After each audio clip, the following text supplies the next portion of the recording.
시간 우리에게 주신 하나님의 말씀은 신약성경 히브리서 10장 11절에서부터 20절 말씀입니다. 신약성서 363면에 있는 히브리서 10장 11절에서부터 20절까지의 말씀 제가 봉독하겠습니다. 제사장마다 매일 서서 섬기며 자주 같은 제사를 드리되 이 제사는 언제나 죄를 없게 하지 못하거니와 오직 그리스도는 죄를 위하여 한 영원한 제사를 드리시고 하나님 우편에 앉으사 그 후에 자기 원수들을 자기 발등상이 되게 하실 때까지 기다리시나니 그가 거룩하게 된 자들을 한 번의 제사로 영원히 온전하게 하셨느니라. 또한 성령이 우리에게 증언하시되 주께서 이르시되 그날 후로는 그들과 맺을 언약이 이것이라 하시고 내 법을 그들의 마음에 두고 그들의 생각에 기록하리라 하신 후에 또 그들의 죄와 그들의 불법을 내가 다시 기억하지 아니하리라 하셨으니 이것들을 사하였은즉 다시 죄를 위하여 제사 드릴 것이 없느니라. 그러므로 형제들아 우리가 예수의 피를 힘입어 성소에 들어갈 담력을 얻었나니 그 길은 우리를 위하여 휘장 가운데로 열어놓으신 새로운 살 길이요 휘장은 곧 그의 육체니라. 아멘. 이 시간에는 시원 찬양대 아버지께 찬양으로 영광을 올려드리겠습니다.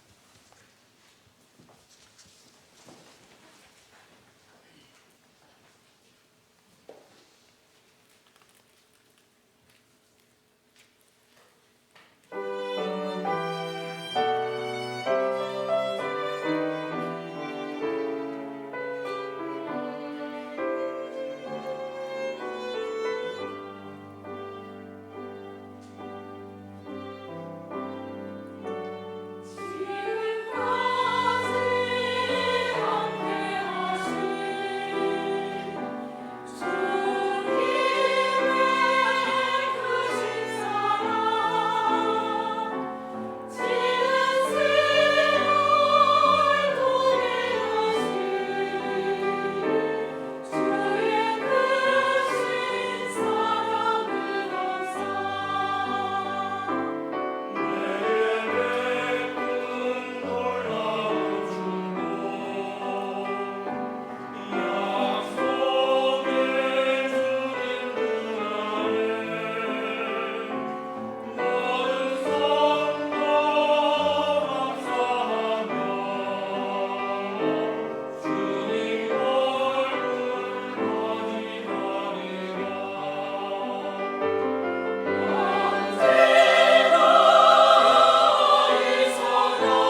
목사님 나오셔서 말씀 선포하시겠습니다.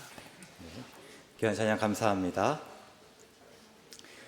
창세기 3장에서 아담과 하와가 하나님이 먹지 말라고 하신 동산 중앙에 있는 나무의 열매를 먹었습니다. 그렇게 죄가 시작되었습니다. 단순히 하나님께서 하지 말라 하신 일을 해서 죄가 아닙니다. 우리가 아담과 하와가 뱀의 어떤 꾀임에 넘어갔나 보면요, 5절의 말씀입니다. 너희가 그것을 먹는 날에는 눈이 밝아져 하나님과 같이 되어 선악을 알 줄 하나님이 아심이니라. 아멘. 그러니까 하나님을 하나님으로 섬기기보다 내가 하나님과 같이 되고자 해서입니다. 그러니까 하나님을 거절하고 하나님을 배반한 것입니다. 그럼 그럴 때 죄의 결과가 무엇인가 하면요, 모든 관계가 다 깨졌습니다. 먼저 하나님과의 관계가 깨지는데요, 그 전까지는 하나님께서 부르셨을 때 언제나 예 하고 대답하였다면 이제 하나님께서 부르셨는데 하나님의 낯을 피하여 숨을 수밖에 없게 되었습니다. 또 다른 사람 간의 관계가 깨졌습니다. 아담이 이전에 하와를 뭐라고 고백했는가 하면 뼈 중에 뼈요 살 중에 살이다 이렇게 고백했습니다. 그런데 이제는 그런 하와를 가리키면서 하와를 탓하기 시작합니다. 또 이후에 16절의 말씀을 보면요, 하와에게 내린 벌의 내용을 보니까 그 전까지는 아담과 하와가 서로 돕는 배필이었습니다. 그러니까 동등한 관계였죠. 근데 이제 그 관계가 깨지고 남편의 다스림을 받게 되었습니다. 또 하나님과 다른 사람과의 관계 외에 또 하나님께서 지으신 다른 피조물과의 관계도 깨졌습니다. 아담 때문에 땅이 저주를 받았습니다. 그래서 땅은 아담에게 가시덤불과 엉겅퀴를 내고 아담은 수고하고 땀을 흘려야만 그 소산을 먹을 수 있게 되었습니다. 이처럼 죄는 모든 관계를 다 깨뜨립니다. 그래서 하나님이 이스라엘 백성과 언약을 맺으시면서 특별히 강조하시고 요구하신 게 무엇인가 하면 거룩입니다. 내가 거룩하니 너희도 거룩하라 요구하셨고, 특별히 율법을 통해서 무엇이 죄인지를 알려주시고 어떻게 죄로부터 분리하고 또 하나님의 백성으로 구별될 수 있는지를 끊임없이 말씀하셨습니다. 동시에 죄를 없애고 처리할 수 있는 장치를 두셨는데요, 그게 무엇인가 하면 바로 제사입니다. 그래서 레위기의 주제가 거룩이고 또 거룩에 이르는 길이다 할 때 그 시작이 제사의 종류와 방법을 알려주시는 것입니다.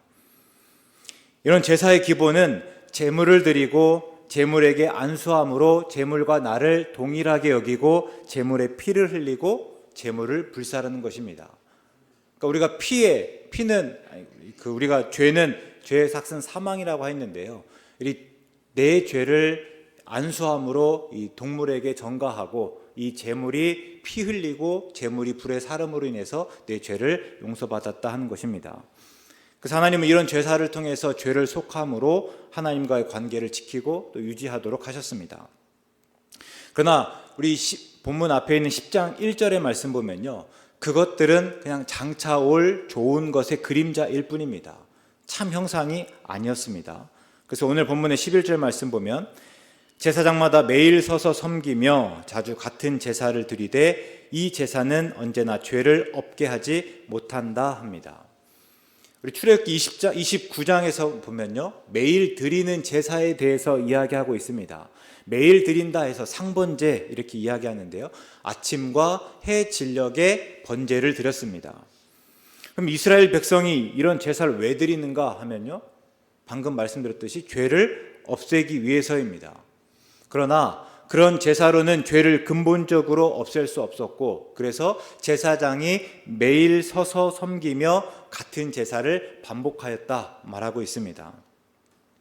또 이 앞에서는 속죄일을 염두에 두고 말하는데요, 방금 조금 전에 말씀드렸던 출애굽기 29장의 경우에는 상번제, 그러니까 항상 매일같이 드리는 번제였다면 이 속죄일은 1년에 한 번 있는 날입니다. 그때 이스라엘 백성은 한 해 동안 지은 죄를 회개하였고, 특별히 대제사장은 염소의 피를 통해서 이스라엘 백성의 죄를 없애는 의식을 행하였습니다. 그러면 이 속죄일은 죄를 없앰으로 죄로부터 자유로워지는 날이어야 합니다. 그런데 실제로는 어땠는가 하면요, 죄를 없애지 못할 뿐만 아니라 이 속죄일을 지키면서 죄에 대한 의식이 더 강해졌다 말하고 있습니다. 그러니까 죄를 없앰으로 죄로부터 자유로워지는 것이 아니라 오히려 죄를 생각하게 하면서 죄에 더욱 얽매이는 결과를 가져왔다 하는 것입니다. 그래서 10장 1절의 말씀을 또 보시면요, 해마다 늘 드리는 같은 제사로는 나아오는 자들을 언제나 온전하게 할 수 없다 하였고, 또 3절에서는 그러나 이 제사들에는 해마다 죄를 기억하게 하는 것이 있다 하였습니다. 그래서 이제 절망일 수밖에 없는 거예요. 제사를 끊임없이 드리지만 언제나 온전하게 할 수 없었을 뿐만 아니라 제사를 드리면 드릴수록 내 죄를 더욱 떠올리고 그 죄에 얽매이기 때문입니다. 그런데 장차 올 좋은 일, 참 형상이신 예수님이 오심으로 이런 절망을 다 해결하셨습니다. 그래서 12절 말씀에서요, 예수님이 죄를 위하여 한 영원한 제사를 드리셨다 말씀하고 있습니다. 이게 앞에 이야기들을 통해서 조금 더 표현해 보면 예수님은 모든 제사를 폐하셨습니다. 이전에 불완전했던 그 모든 제사를 폐하시고 하나님의 뜻에 따라서 자기 몸을 단번에 드리심으로 우리의 죄를 없애셨습니다. 그동안 모든 제사장이 죄를 드렸지만 죄를 없애지 못하였습니다. 그리고 오히려 제사를 드리면 드릴수록 우리의 죄가 더욱 도드라지는 결과를 낳았다 말씀드렸는데요. 그러나 예수님께서는 단 한 번의 제사로 죄를 없애셨고, 특별히 14절에서 보시면 그 효력이 영원히 지속되었다 말하고 있습니다. 예수님은 한 영원한 제사를 드리시고 하나님 우편에 앉으셨습니다. 이게 이제 앞에서 그 제사장들의 모습과 대조하는 건데요. 앞에서 제사장들은 제사를 드리지만 죄를 없애지 못했습니다. 그런 표현들을 어떻게 하고 있냐면 매일 서서 자주 같은 제사를 반복하였다 합니다. 그러니까 내가 제사를 드리지만 온전히 그 죄가 다 없어지지 않기 때문에 매일 서서 그 일을 감당해야 했다 하는 거죠. 그래서 예수님께서는 그럴 필요가 없으셨습니다. 단번에 완전하고 영원한 제사를 드리셨기 때문에 이제 영광스러운 자리에 앉으셨습니다. 매일 그 자리에 서서 제사를 드릴 필요가 없는 거죠. 그리고 그 자리에서 원수들이 자기 발등상이 되기까지 기다리신다 하는 말씀입니다. 이제 우리는 그 예수님의 피를 힘입어 성소에 들어갈 수 있게 되었습니다. 이때 성소는 지금 예수님이 계시는 곳이고 하나님 우편, 하나님 앞입니다. 그래서 성전으로 따지면 지성소입니다. 우리가 성전을 한번 떠올려 보면 성전은 성소와 지성소로 나눌 수 있습니다. 이때 성소는 사람의 자리입니다. 사람이 머무는 곳이고, 지성소는요 하나님의 자리입니다. 하나님이 머무시는 곳이죠. 그리고 성소와 지성소는 휘장으로 나누어져 있습니다. 그리고 이 지성소는 대제사장조차 1년에 딱 한 번 들어갈 수 있습니다. 자기를 온전히 깨끗하게 하신 후에야 들어갈 수 있는 곳입니다. 그러니까 철저히 하나님의 자리입니다. 그런데 이제 예수님의 피를 힘입어 우리가 그 지성소에 들어갈 수 있게 되었다 말씀하시는 거예요. 예수님이 휘장을 가로지르는 새로운 살 길을 열어주셨다.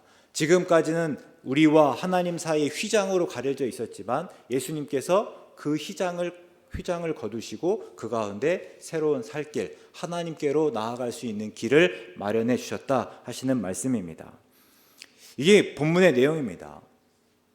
근데 제가 본문을 묵상하면서 두 가지가 이렇게 따져졌습니다. 먼저는 본문은 말 그대로 복음, 그러니까 기쁜 소식입니다. 예수님이 자기 몸을 단번에 들이심으로 우리 죄를 없애신 것은 단순히 이전의 제사장들이 동물의 피로 제사를 드렸던 방식을 업그레이드한 것이 아닙니다. 앞에서 말씀드렸듯이 그 제사를 폐기되었고 이제 예수님의 제사만이 유일하다 하는 말씀이에요. 그래서 이 히브리서 저자의 말을 우리 베드로의 말로 바꿔보면요, 사도행전 4장 12절의 말씀인데요, 다른 이로서는 구원을 받을 수 없나니 천하 사람 중에 구원을 받을 만한 다른 이름을 우리에게 주신 일이 없음이라. 아멘. 이 말씀입니다. 이제는 예수님만이 하나님께로 나아갈 수 있는 새로운 살 길이다 라고 말씀하십니다. 이전의 제사는 다 폐지되었고 이제는 예수님을 통해서만 우리의 죄를 해결할 수 있다 하신 말씀이에요. 다른 이름이나 다른 방법이 없고, 또 그래서 유대교나 이전의 제사로 회개할 수 없다 하는 것을 분명히 말하고 있습니다. 또 자기 몸을 단번에 들이심의 효력이 영원하다 합니다. 그래서 이 16절 17절 말씀 보면요, 하나님께서 우리의 지난날의 죄와 허물을 기억하지 않으시겠다 말씀하시고, 그리고 이제 우리 죄를 사하셨으니 다시는 죄를 위하여 제사 드릴 것이 없다 말하고 있습니다. 뭐 여담이지만요, 우리가 예배는 제사가 아닙니다. 그러니까 우리가 예배를 드림은 우리의 죄를 없애기 위함이 아니다 하는 거예요. 예배는요, 우리가 예수 그리스도를 믿음으로 죄를 해결받은, 죄로부터 구원받은 자들이 그 기쁨으로 감사하며 드리는 일입니다. 이게 오늘 히브리서 저자를 통해서 우리에게 들려주는 복음이에요. 수많은 사람들이 이 복음을 듣고 예수님에 대한 믿음을 지켰고 또 감동을 받고 또 감격하였습니다. 근데 제가 본문을 처음 읽고 본문을 묵상하기 시작하면서 굉장히 낯설었습니다. 또 한편으로는 몸이 건조하였습니다. 분명 익히 들어온 복음입니다. 그러니까 이 말씀이 어떤 의미인지 잘 알매도 불구하고 또 한참 동안이나 그런 가운데 머물렀다 하는 겁니다. 그래서 왜 그런지 한참 생각해 보았습니다. 왜 누군가에게는 정말 복음, 기쁜 소식이었고 누군가에게 감동을 주고 또 감격하였다면 왜 내가 이럴 수밖에 없는가? 일단은 히브리서가 제사를 이야기하기 때문일 수 있습니다. 그러니까 그만큼 우리에게 익숙하지 않아서일 수 있죠. 근데 조금 더 생각해보고 조금 더 묵상해보면 근본적으로는요, 우리가 죄로 인해서 절망하지 않았기 때문입니다. 동물의 피로 제사를 드렸던 사람들을 한번 떠올려 보면요, 그들은 누구보다도 죄에 민감했던 사람들입니다. 어떻게든지 간에 이 죄를 없애고자 했던 사람들이죠. 그래서 매일같이 제사를 반복하였습니다. 제사가 그냥 내가 그 자리에 있는 것만이 아니지 않습니까? 값비싼 제물을 바쳤습니다. 그리고 그냥 바치는 걸 끝나는 것이 아니라 직접 각을 뜨고 그러면서 피비린내를 맡을 수밖에 없었습니다. 근데 그러면서도 그 죄를 내가 용서받고 죄를 해결한다는 것이 아니라 그러면 그럴수록 내게 죄가 있고 또 내가 얼마나 죄인인지를 확인하고 절망하였습니다. 근데 그런 와중에 예수님이 자기 몸을 단번에 들이심으로 우리가 거룩하게 되었다라는 선포를 듣는 거예요. 그건 얼마나 기뻤겠습니까? 물론 그 자체가 복음입니다. 그러나 죄로 절망하고 있던 터라 복음을 더욱 복음으로 들을 수 있었다 하는 겁니다. 내가 절망하고 있었던 터에 복음을 들었기 때문에 그게 감동이고 또 내가 감격할 수 있다 하는 것이죠. 누가복음 7장에서 예수님이 베드로에게 물으셨습니다. 빚 주는 사람이 두 사람에게 빚을 주었습니다. 한 사람은 500데나리온이고 다른 사람은 50데나리온입니다. 근데 둘 다 이 갚을 것이 없자 이 빚을 준 사람이 다 탕감하여 주었습니다. 그러면서 예수님께서 물으시는 거죠. 그러면 이 둘 중에 누가 더 빚을 탕감해 준 사람을 더 사랑하겠느냐? 베드로가 대답하죠. 제 생각에는요, 더 많이 탕감받은 자인 것 같습니다. 예수님께서 맞다고 하세요. 그러니까 우리가 그렇지 않습니까? 더 많이 탕감받은 자가 더 사랑하는 거고 더 많이 간절했던 사람이 더 기뻐하기 마련입니다. 제가 대학교 때 함께 기숙사 썼던 후배가 수능시험에서 수학 만점 받은 친구였거든요. 근데 반대로 저는 수학 포기자였습니다. 수학 젬병인데요. 이렇게 함께 경영경제 수학을 듣는데 다 책은 원서고 답안지가 없습니다. 근데 시험 기간이 되면 어떻게 공부해야 될지를 모르겠어요. 그러니까 제가 풀어놓고도 이게 맞는지 틀린지도 모르겠고 때로는 못 푸는 문제가 수두룩하겠죠. 근데 이 만점 받은 친구는 뭐가 달라도 다르더라고요. 그냥 연습장에다가 자기가 푸는 듯한데요, 그냥 푸는 그 자체가 답안지예요. 절반을 접어서 그 풀이 과정을 다 꼼꼼히 적어가면서 답까지 이렇게 도출합니다. 그래서 제가 시험 기간이 되면 언제나 이제 그 친구가 먼저 시험 공부할 시간들을 충분히 준 후에, 그러니까 답안지가 만들어지면 이제 그걸 가지고 제가 도서관에 가죠. 그러면서 저 나름대로 끙끙대고 풀어보다가 이제 막힐 때면 그 친구의 풀이를 보게 됩니다. 근데 정말 그때마다 항상 놀랐던 듯해요. 저는 여기서 막혀서 더 이상 나아가지 못하고 어떻게 할 줄 모르고 거기서 끙끙거리고 있는데 그때마다 그 친구 답안지를 보면요, 야, 여기서 이 생각을 어떻게 할 수 있을까? 여기서 어떻게 이렇게 나갈 수 있었을까? 항상 이렇게 놀라곤 했습니다. 그 시험 공부하면서 밤새도록 몇 번이나 감탄하고 정말 대단하다 대단하다 항상 이러면서 공부했던 기억이 있습니다. 근데 똑같은 것도요, 답안지도 그냥 처음부터 그냥 제가 눈으로 읽어갈 때는 그렇지 싶습니다. 근데 풀다가 막혀본 사람은, 더 이상 나아가지 못해서 끙끙거려 본 사람은 거기서 다음 한 줄 나가는 것이 얼마나 대단한지를 알게 되는 겁니다. 그러니까 우리가 마찬가지입니다. 수많은 사람에게 복음이 복음일 수 있었던 까닭이 무엇인가 하면요, 그런 분들은 충분히 죄로 민감하였고 죄로 절망하였고 죄를 해결하고자 애써왔기 때문입니다. 그럴 때 우리는 얼마나 죄로 절망하는가 물을 수밖에 없습니다. 성소와 지성소 사이 휘장처럼 내가 하나님께 나아가고자 하는데 이 죄 때문에, 내가 하나님께 나아가고자 하는데 이 죄가 가로막고 있어서 얼마나 낙담하여 보았습니까? 혹 우리는 죄로 절망하고 낙담할 틈도 없이 복음을 듣진 않았습니까? 그러니까 앞에서 이야기를 하면 빚을 지지 않았는데 마치 탕감을 받은 것처럼 여기는 것은 아닙니까? 그러다 보니까 그 탕감이라고 하지만 우리에게 감동과 감격이 없는 거예요. 우리가 혹 복음을 기쁜 소식으로 경험하는 것이 아니라 복음은 기쁜 소식이라고 외우고 있지는 않았습니까? 왜 이렇게 당황스러운가 했더니요, 어느새부터 저도 그렇다는 거예요. 늘 복음을 듣기 위해서 내 죄로부터 시작하는 것이 아니라 그냥 복음부터 듣다 보니까 그 복음을 복음으로 듣지 못하는 상황에 이르렀다 하는 거죠. 그래서 우리가 우리 죄를 조금 더 진지하게 고민하고 진지하게 들여다볼 수 있어야 됩니다. 물론 이렇게 말하면 설교자로서는 조금 자존심이 상합니다. 제가 설교자로서 늘 생각하는 것은 죄보다는 은혜를 선포해야 된다 하는 거거든요. 근데 자신 죄를 묵상하라고 하는 꼴이기 때문입니다. 근데 아무리 묵상해 보아도, 그래서 아무리 묵상해 보아도 죄를 심각하게 여기지 않고서는 이 죄로부터의 구원을 은혜로 여길 수가 없습니다. 죄를 심각하게 알지 못하면 이 죄로부터 구원으로 기뻐할 수가 없습니다. 확실한 것은 죄에 가로막히고 휘장에 가려져 하나님께 나아가지 못해서 절망한 사람만이 예수님이 우리 죄를 위하여 죽으심으로 휘장 가운데 새로운 살 길을 열어놓으시고 우리가 예수님의 피를 힘입어서 하나님께로 나아갈 수 있게 된 것을 진짜 은혜로 고백할 수 있다 하는 것입니다. 이 두 번째는요, 본문보다 훨씬 더 넓은 주제일 수 있습니다. 어쩌면 지난주에 선교에 관한 책들을 읽어가면서 또 그 영향일 수 있겠는데요.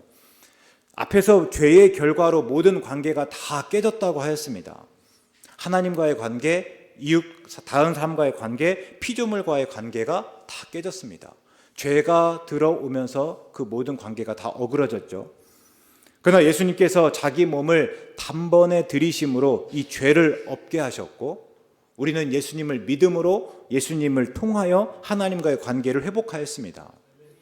그러면 분명히 예수님께서 죄를 없애셨고 그래서 하나님과의 관계가 회복되었는데, 그러면 다른 사람과의 관계, 이 또 세상, 이 피조물과의 관계는 어떻게 회복되는 것입니까? 다시요. 예수님께서 죄의 문제를 다 해결하셨습니다. 그래서 하나님께 나아갈 수 있게 되었고 하나님과의 관계가 회복되었습니다.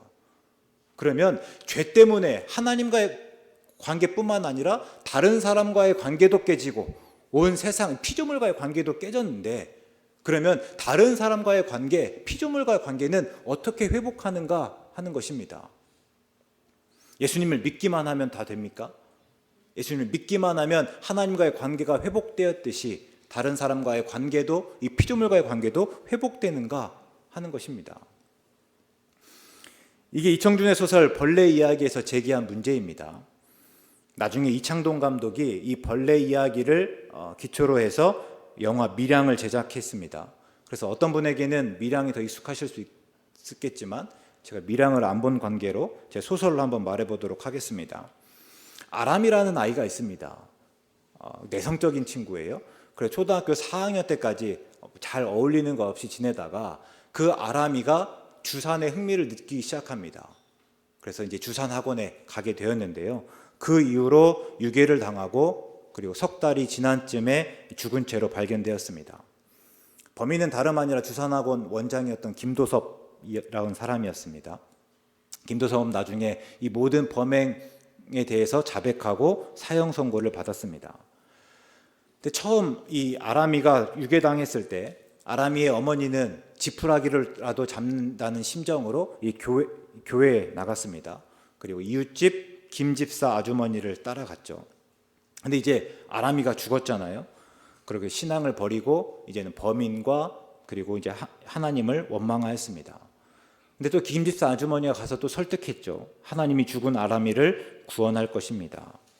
그래서 아람의 어머니가 다시 교회에 나갔습니다. 그리고 신앙을 가지게 되면서 김도섭을 용서하기로 마음먹고 이제 교도소로 직접 찾아갔습니다. 그렇게 주산학원 원장인 김도섭을 만났는데 어이없게도 김도섭은 교도소에 있으면서 복음을 들었습니다. 그리고 이미 하나님으로부터 용서를 받았다며 지극히 평온한 얼굴로 이 아람이 어머니를 만난 거예요. 그 순간 아람이 어머니가 다 뒤집혔습니다. 그 사람을 도저히 용서할 수가 없었습니다. 아람이 어머니가 하는 얘기는요, 내가 용서해야 되는데 이미 하나님께서 용서하셨다고 하니까 하나님에게 용서의 표적을 빼앗기고 용서의 기회를 잃어버렸다, 이렇게 생각했습니다. 근데 또 신앙을 가졌잖아요. 다시 복수심을 가지지도 못하고 그 속에서 절망합니다. 그때 아람의 어머니가 이 김집사 아주머니에게 했던 말입니다. 좀 길지만 제가 한번 읽어볼게요. 내가 그 사람을 용서할 수 없었던 것은 그것이 싫어서보다는 이미 내가 그러고 싶어도 그럴 수가 없게 된 때문이었어요. 집사님 말씀대로 그 사람은 이미 용서를 받고 있었어요. 나는 새삼스레 그를 용서할 수도 없었고 그럴 필요도 없었죠. 하지만 나보다 누가 먼저 용서합니까? 내가 그를 아직 용서하지 않았는데 어느 누가 나 먼저 그를 용서하느냐 말이에요. 누가 나보다 먼저 그를 용서할 수가 있어요? 그럴 권리는 주님에게도 있을 수가 없어요. 그런데 주님께서 내게서 그걸 빼앗아 가버리신 거예요. 나는 주님에게 그를 용서할 기회마저 빼앗기고 만 거란 말이에요. 근데 내가 어떻게 그를 다시 용서할 수 있겠습니까? 이런 이야기입니다. 근데 우리가 종종 김도서처럼 오해할 때가 있습니다. 예수님이 우리 죄를 위하여 한 영원한 제사를 드리심으로 우리는 죄를 용서받고 구원받았습니다. 그러나 그것이 다른 사람에 대한 윤리적 책임을 다하지 않아도 된다는 의미는 아닙니다. 다시 말씀드리면 예수님이 죄의 문제를 해결하였고 예수님을 믿음으로 하나님과 우리의 관계가 회복되었습니다. 그러나 다른 사람과의 관계까지 저절로 회복되는 것은 아니다 하는 거예요. 다른 사람과의 관계는요, 이 피조물과의 관계는 우리가 회복해 가야 합니다. 이게 선교입니다. 예수님이 하나님의 나라를 선포하면서 먼저 무엇을 말씀하셨습니까? 회개죠. 회개하라, 천국이 가까이 왔느니라. 베드로도 마찬가지입니다. 예수님을 주로 그리스도로 전했을 때 그 복음을 들었던 사람들이 그럼 우리가 어떻게 해야 됩니까? 그럼 우리가 죄인 줄 알았는데 그럼 우리가 어떻게 해야 됩니까? 베드로에게 물었습니다. 그때 베드로가 뭐라고 하는 거예요? 사도행전 2장 38절의 말씀 보면 베드로가 이르되 너희가 회개하여 각각 예수 그리스도의 이름으로 세례를 받고 죄사함을 받으라 합니다. 역시나 먼저 회개입니다. 그럼 이 회개가 무엇입니까? 하나님 나라가 가까이 왔고 예수님의 또 은혜를 입기 위해서 내가 회개해야 되는데 회개가 무엇인가? 몇 차례 말씀드렸지만요, 삶의 방향을 바꾸는 일입니다. 지금까지는 내가 이렇게 살아가고 내가 이 방향으로 나아갔다면 지금부터는요, 방향을 바꾸어서 다르게 나아가는 일이에요. 그러니까 우리가 예수님을 믿는다는 것은 그동안 내가 생각하고 말하고 행동하던 그대로 생각하고 말하고 행동하면서 예수님을 주로 고백하는 것을 더해가는 것이 아닙니다. 이제 예수님이 내 주가 되었기 때문에 예수님을 내 주로 그리스도로 고백하였기 때문에 그동안의 내 생각과 말과 행동을 완전히 싸그리 바꾸어가는 일입니다. 또 그 앞에서 죄가 무엇이라고 했습니까? 내가 하나님처럼 되려고 하면서 하나님을 거절하고 하나님을 배반한 것입니다. 그럴 때 우리가 죄가 없어졌다, 죄의 문제를 해결받았다 하는 것은요, 그냥 이제 이렇게 살아도 괜찮다, 그런 모든 것을 문제 삼지 않겠다 하는 의미가 아닙니다. 그럼 뭐예요? 우리가 죄를 용서받았다 하는 것은 다시 죄 이전으로 돌아가는 것입니다. 그래서 다시 하나님만 하나님이 되고 하나님의 뜻을 따르겠다 하는 의미죠. 이거 예수님께서 보여주시지 않았습니까? 겟세마네 동산에서 예수님께서 이렇게 기도합니다. 이 잔을 내게서 옮기시옵소서. 아버지는 모든 것 다 하실 수 있잖아요. 그러니까 이 잔을 내게서 옮겨주시옵소서. 근데 그 위에 하시는 말씀이요, 그러나 나의 원대로 마시옵고 아버지의 원대로 하시옵소서. 그러니까 내 원이 있고 아버지의 원이 있습니다. 근데 내 원이 아버지의 원처럼 되는 것이 아니라, 그러나 내 원대로 하지 마시고 아버지의 원대로 하시옵소서. 내가 하나님처럼 되려고 하는 대신에 내가 아버지의 원을, 아버지의 뜻을 따르겠다 하신 말씀입니다. 그게 십자가입니다. 그래서 예수님이 우리에게 뭐라고 하시는 거예요? 자기 십자가를 지고 나를 따르라 하십니다. 그러니까 나를 부인하고 하나님만 하나님이 되도록 하라 하시는 말씀이고, 하나님 아닌 것을 하나님처럼 여겨온 세상의 모든 우상을 버려라 하시는 말씀이고, 이제는 하나님의 뜻을 따라 살아라 하는 말씀입니다. 정리하면 회개하고 예수님을 따른다는 것은 이제 하나님과의 관계 안에서 새로운 삶을 시작하고 새로운 방식으로 살아가는 것입니다. 그리고 그 안에서 다른 사람과의 관계, 다른 피조물과의 관계의 회복을 이루어가는 것입니다. 그러니까 하나님과의 관계 안에서 새로운 삶은 다른 사람과의 관계, 다른 피조물과의 관계로 나타나기 마련입니다. 그러니까 우리가 하나님 안에서 살아간다는 것은, 하나님을 의식하면서 하나님의 뜻을 따라 살아가는다는 것은 어떻게 해요? 다른 사람과의 관계에서 회복이 일어나는 일이고, 또 피조물과의 관계에서 또 회복하는 일이다 하는 거예요. 왜요? 예수님께서 말씀하셨잖아요. 좋은 나무가 나쁜 열매를 맺을 수 없다. 마찬가지로 하나님 안에서, 하나님과의 관계 안에서 살아가는 사람이, 이게는 마땅히 다른 사람들과의 관계에서도, 또 다른 피조물과의 관계에서도 회복할 수 있어야 된다 하는 말씀입니다. 오늘 추수감사주일입니다. 한 주간 얼마나 생각해 보셨습니까? 무엇을 추수하셨고, 그래서 무엇을 감사하셨습니까? 한 주간 본문을 묵상하고 또 교회를 생각하면서 감사한 것은 예수님이 십자가에 달려 죽으심으로 우리의 죄를 용서하시고 또 하나님과의 관계를 회복하여 주셔서입니다. 이 관계를 제가 구원이라 말씀드렸습니다. 그러니까 우리를 구원하여 주셔서 감사한 거죠. 또 우리를 구원하여 주셔서 감사한 것뿐만 아니라 그 구원이 공동체 안에서 경험되고 또 다른 사람들과의 관계로 이어지니 또한 감사할 수 있었습니다. 우리가 이렇게 들여다보면 2층에 이렇게 청소년부 친구들이 적어놓은 감사 제목이 있습니다. 보면 헉 싶은 것도 있습니다.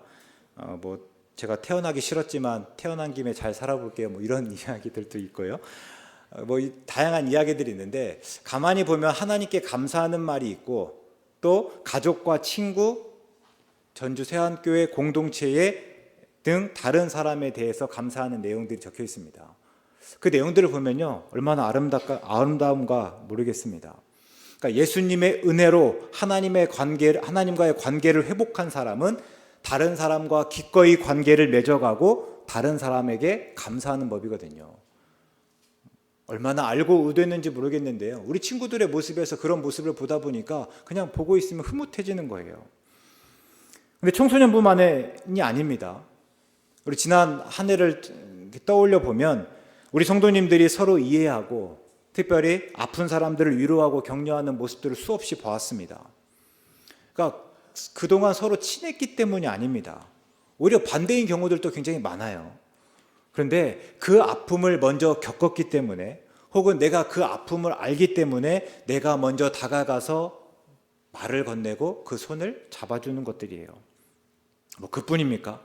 또 어색하고 불편하지만 함께 교제하는 자리에 참석하시고, 바쁘지만 섬기는 자리에 빠지지 않으시고 또 봉사하면서 힘들지만 애써 웃으면서 오히려 다른 사람들을 격려하고 또 누군가의 기도 제목으로 기꺼이 함께 기도하시고 내 것을 나눔으로 다른 사람과 함께 기뻐하고 또 다른 사람의 작은 성의와 호의에도 진심으로 감사하고 또 거기에 보답하는 성도님들의 모습을 보았습니다.